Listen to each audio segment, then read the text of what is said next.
Okay, good morning. I'd like to introduce myself, Jafar Raza. I'm third course medicine faculty at Bogomolc's National Medical University.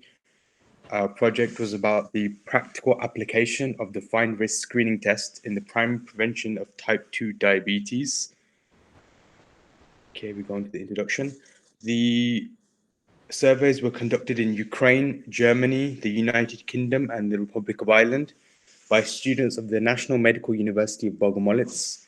They were completely randomized, as well as the evaluation was unbiased towards any country, gender, religion, or race.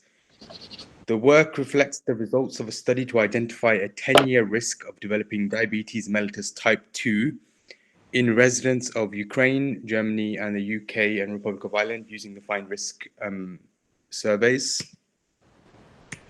So we have the World Health Organization, who state that diabetes is a problem of all ages and all countries. It's ranked 7th biggest cause of deaths globally.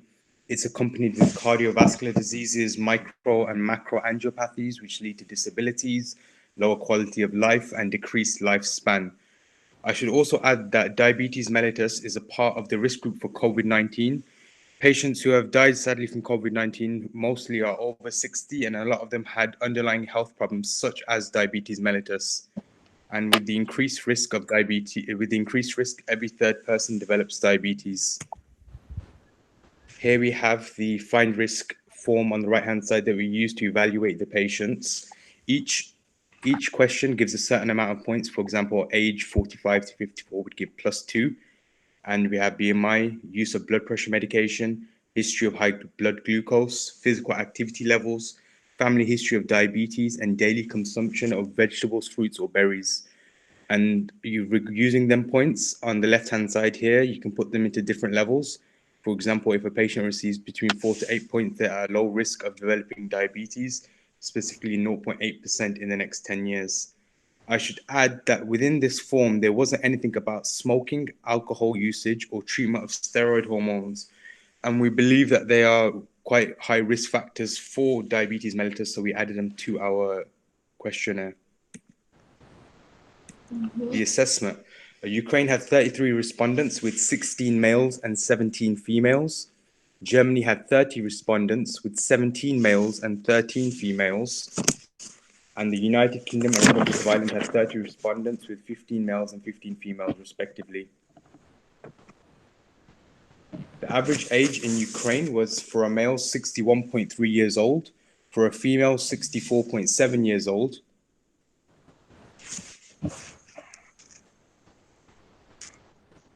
One moment. I'll try this again.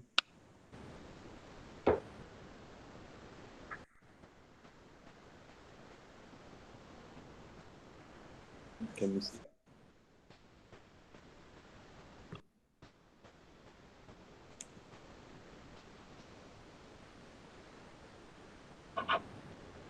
Okay, for United Kingdom, Republic of Ireland, 30 respondents, 15 males and 15 females.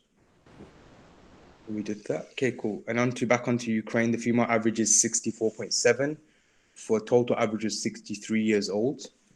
Of those respondents, 57.5% were on blood pressure medication. 45.4% had a history of high blood glucose levels. 36.3% had a family history of diabetes mellitus.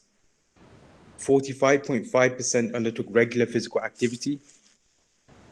And physical activity is defined not necessarily as just exercise or going to the gym, but can also be walking the dog, general work as in their employment, and working in the garden, etc. And a healthy diet of those in Ukraine, 87.8%. Here we see the results in graph and pie chart forms. On the right side, you can see the distribution of the BMI of patients that were questioned. In this blue section here is less than 25 BMI. This red larger section, which is most of the patients, had a BMI between 25 and 29. And so they are an increased risk of developing diabetes. Here, the green bit here is 30 to 34 BMI. So they're even above the 25, 29. The purple here is 35 to 39, which is severely obese. So they have a very high chance of developing diabetes. And this small blue section here is over 40, which is morbidly obese. So they have a very increased risk of developing type 2 diabetes. And on the left here, you can see again with the points that the correspondents got and the corresponding percentages of them developing diabetes in the next 10 years. Here, we've found out that in the correspondents that we questioned, 44.1% of them had a chance of developing diabetes mellitus type 2 in the next 10 years. Okay, on to the United Kingdom and Republic of Ireland. The male average age was 64.4, the female average age is 51.6, and the total average age is 58 years old. Of those questioned, 50% were on blood pressure medication. 33.3% of them had a history of high blood glucose levels.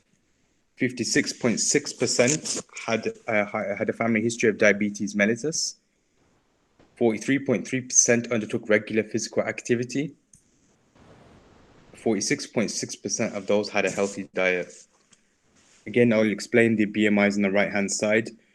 This light green section here is less than 25. This larger section, so most of the patients had a BMI between 25 and 29. And then the next is between 30 to 34, which puts them at moderate risk. 35 to 39 puts them at a severe risk. And the red section here, which is over 40, puts them at a morbidly obese or very high risk. And again here, the points correspond to the number of patients and their risk of developing diabetes in the next 10 years. We calculated that in England, well, in the United Kingdom and the Republic of Ireland, there was a 33.7% chance of that 33.7% of the patients that we questioned had a risk of developing diabetes mellitus in the next 10 years. On to Germany. The Germany male average age is 67.3%. The female average age is 64.3%. The total average age was 66 years old. 53.3% of those questioned were on blood pressure medication. 26.6% of those had a history of high blood glucose levels. 36.6% had a family history of diabetes mellitus. 76.6% undertook regular physical activity. And 53.3% of the correspondents had said that they had a healthy diet. I should also say a healthy diet doesn't necessarily mean that they just eat vegetables and fruits. It also can mean that they just have a balanced diet and then they eat everything evenly with natural foods. So Germany results are here. As you can see that there isn't any patients over 40 BMI. A quarter or more of the patients had a BMI of less than 25. This is the light green section here. The darker green section here is 25 to 29 BMI. So that's almost half of the patients were in this range. So puts them at a just below moderate. 30 to 34 puts them at a moderate risk of developing diabetes mellitus in the next 2 years and puts them at a just below severe risk at 30 to 39 of developing diabetes mellitus type 2.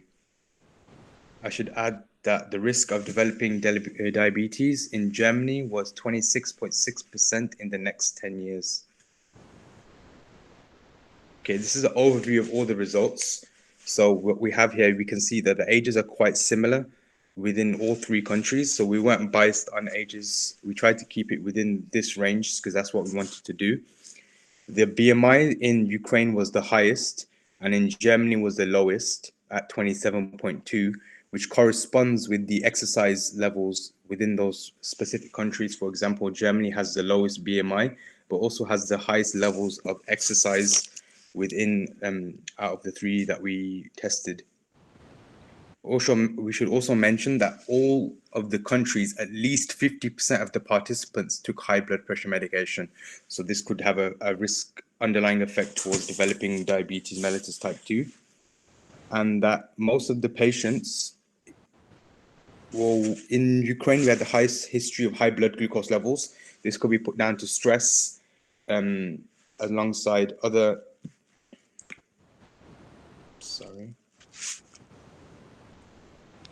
this could be put to stress alongside other things such as diet, but although in Ukraine they did say that they had a good diet.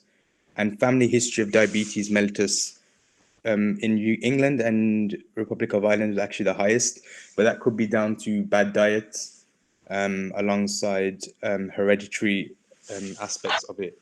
as you can see here, England has the worst diet.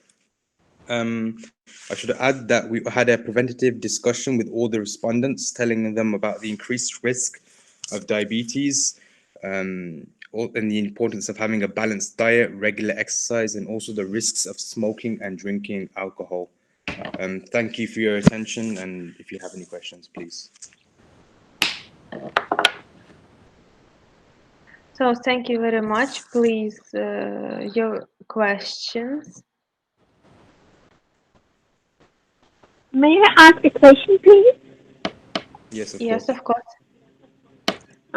My question is, how do you select patients for your examination?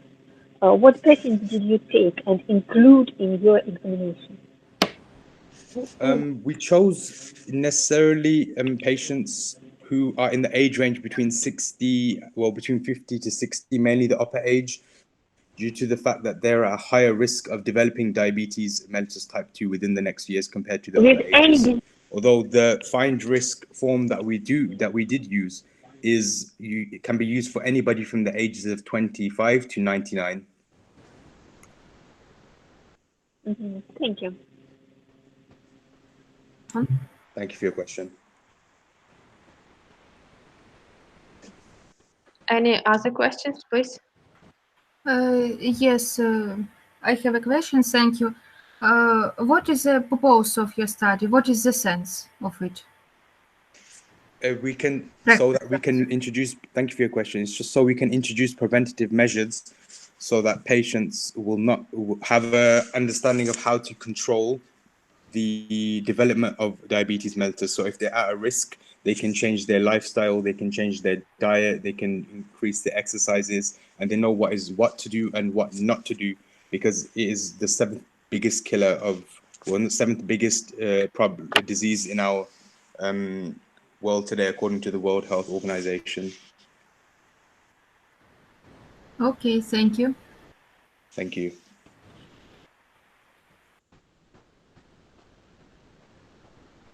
So, Jafar, thank you very much. If nobody wants to ask questions, we moving forward